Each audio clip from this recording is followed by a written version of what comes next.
Love this podcast? Support it and sponsor today. Simply head to AuscastNetwork.com for details. Hey, it's Kari Watt. Did you enjoy your weekend? We had gorgeous weather here in Sydney. It's been sunny during the day, but it's getting quite cool at night. Anyway, every Monday we look at social media platforms to help you stay ahead of the latest trends. So let's dive in. Facebook has acquired the GIF platform Giphy, which is worth around 623 million Australian dollars, which converts to 400 million US and 369 million euros. I was going to say 369 euros, which is not correct, but it's 369 million euros. Now, Giphy is the most popular GIF database. It has 500 million daily active users and more than 11 million hours of use every single day. Now, Giphy maximizes its usage with an API interaction on platforms such as Facebook, Instagram, Twitter, and TikTok. Now, Facebook is also making its new Messenger Rooms multi-participant video hangouts available to all users globally, which I think is fantastic. Now, the Message Room means that you can host video chats of up to 50 people. And friends can see you have a room active at the top of their feed so they can drop in if they want to join the discussion.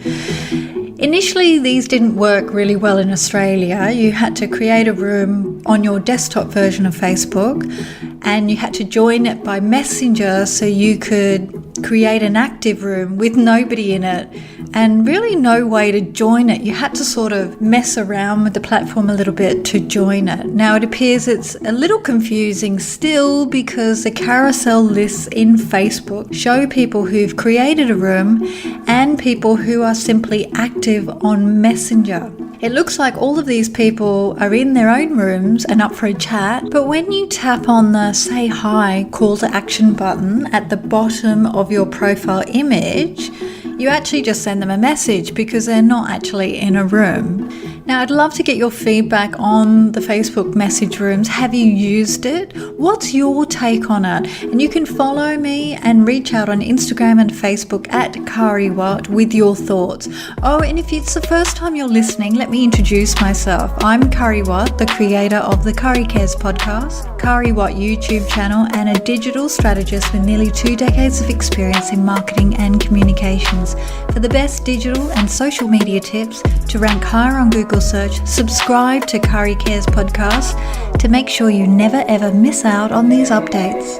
Now, there is some good news, good feel news report. Facebook has invested $1 billion into a new sea cable to improve internet access in Africa. And the idea is to connect more people to the internet and also to Facebook. The plan's part of Facebook's broader mission to connect with the world with over 3.5 billion people who still are not able to access the internet. There you go. They're investing. Now, Facebook has also launched a Support My Business tools in both Facebook and Instagram. On Facebook, the social network is promoting the use of hashtag support small business. On Instagram, you can select support small business sticker inside your stories, and then you enter the Instagram handle for that business, which will populate the sticker with preview images from that account. Now, you can't control which images are chosen, but it does give you a bit of support to get more people interested in tapping it to check them out. It's perfect if you've got other brand pages and you want to send traffic to it, and also if you want to support a mate's business or a small business in your area that you know needs a hand and needs more traffic there. I mean, I did it last week for a friend's business. Instagram launches House of Instagram Brand Advice Hub in Australia that links to a range of guides, tips and resources for businesses with the focus on the Australian market.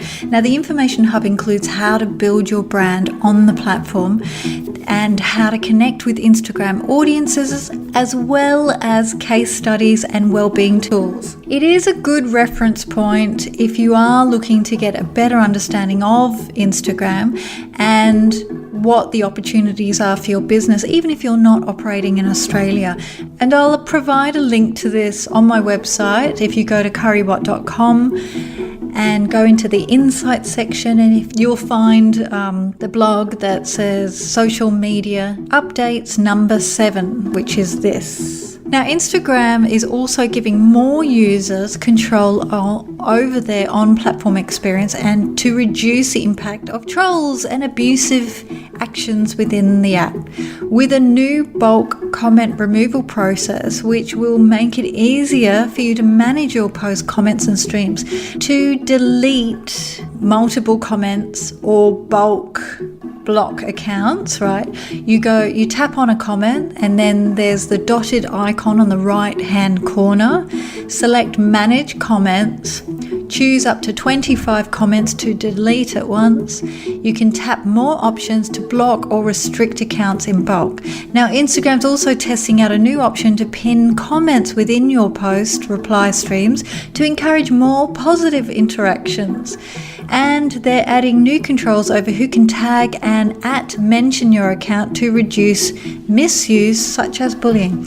You'll be able to choose whether you want everyone to tag you, only the people that follow you, or no one at all. Or you can choose the manually approved tags option to maintain more specific control over the process. Now, I really like this feature because I always get someone tagging me in their terrible commercial accounts to show up on my feed or to share in my stories. And, it's just awful because they're not even people that I know. If they sent me a DM and introduced themselves and said, this is what we're trying to achieve, I may share that in my stories if I think it adds value to my account. But it's really not a cool thing to tag people that you don't know unless you're publishing on their platforms. But tagging someone you don't know in your terrible ads is just the wrong thing to do, and it will get you blocked on Instagram. Let's move on to LinkedIn. LinkedIn has officially launched its news polls option, which I spoke about last week, giving you another way to gather feedback and boost engagement. Now, you can track your polls and the results in real time. As a poll creator, you'll also have access to listing who voted and which option they cast their vote for. Now, while LinkedIn posts are pretty much the same as every other poll option on social media platforms, it's the people who respond that will add extra value to the variation. Now, LinkedIn has announced a rebrand of its editorial team, which has now grown to more than 75 individual staff members working across 15 regions. Now, they manage the platform's trending news listings, LinkedIn lists, the daily rundown of key news stories. Their extensive editorial team have worked on things like Forbes, Fortune, HBR, Nikkei, Bloomberg, Reuters, The Wall Street Journal, and Wired, and many more. Now, LinkedIn has added some new tools to its Sales Navigator platform. Gosh, I can't speak this morning. I don't know what's wrong with me. First off, LinkedIn has added a new Smart Links option to give you more insight into who's viewed your posted updates, for how long and when.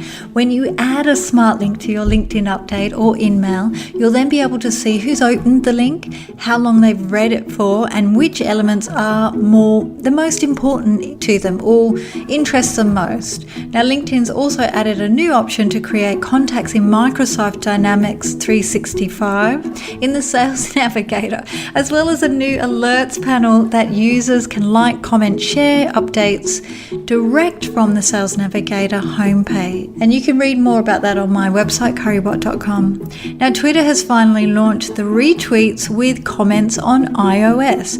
Now, your retweet count will include both basic retweets and retweets with comments. So you can see the tweet in detail. It's now being tested on Android smart devices, so if you've got one of those, don't despair. They will be releasing that as soon as the testing has finished. And I'll let you know here.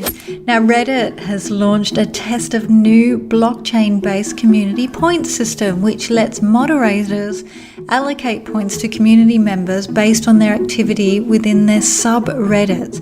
Now, these points can they can be used to purchase things like special memberships that give users access to some interesting new features, like custom loyalty badges for each subreddit, and special members can add gifts to their responses that will appeal to many of the Reddit's 430 million plus users.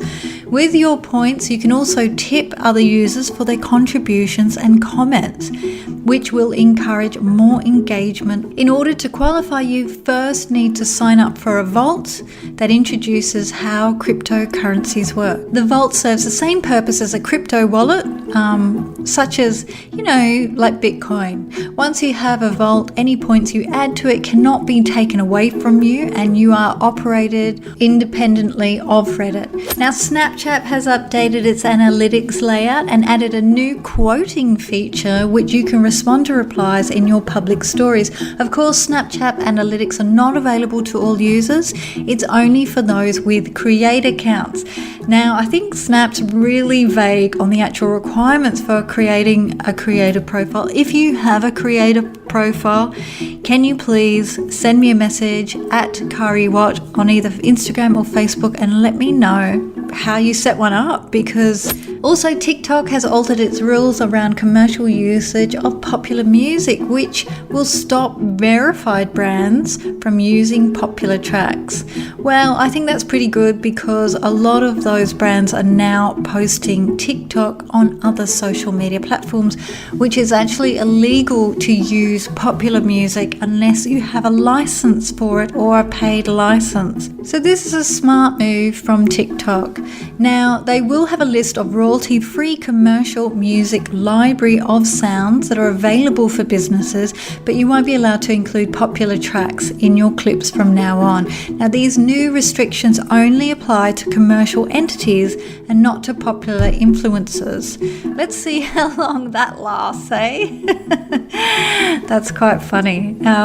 Group live streaming app House Party is using a 3-day virtual in-the-house festival, which includes a range of celebrity guests to showcase its latest co-watching feature update. With in-person events off the cards, right, due to COVID-19, connecting by streaming video is the closest replacement we have, and co-watching adds another element to the engagement. Now, Google has some new digital training sessions called Grow with Google. It could be a good opportunity to get a better handle on digital marketing fundamentals, especially for business owners who are now forced to make a more significant shift online due to COVID-19 shutdowns. There are sessions for local businesses, teachers, job seekers and students, developers and startups. Topics include, let me just have a look at what the topics are. New skills in the digital world, how to connect with your customers and manage your business remotely. For anything that I've mentioned today, you can head on over to kariwatt.com. Inside the Insights section, you'll find social media update number 7 to find the links mentioned today. Make sure you tune in this Thursday to learn the 3 marketing mistakes that could kill your business. And I did publish last Wednesday by mistake. It appears that social distancing has put me out of whack. Hours turn into days turn into weeks, and who knows what day it is. Oh yeah, this should be Monday, but if you're in another country, maybe it's Sunday. And I'd be really grateful if you left me a review for the Kari Cares podcast. They're great for me to read, and it helps me improve this podcast. Thank you for doing so. Remember to share this with a friend who could use a helping hand. Why? Because Kari cares about women helping women and men who could use a helping hand. Until next time, peace.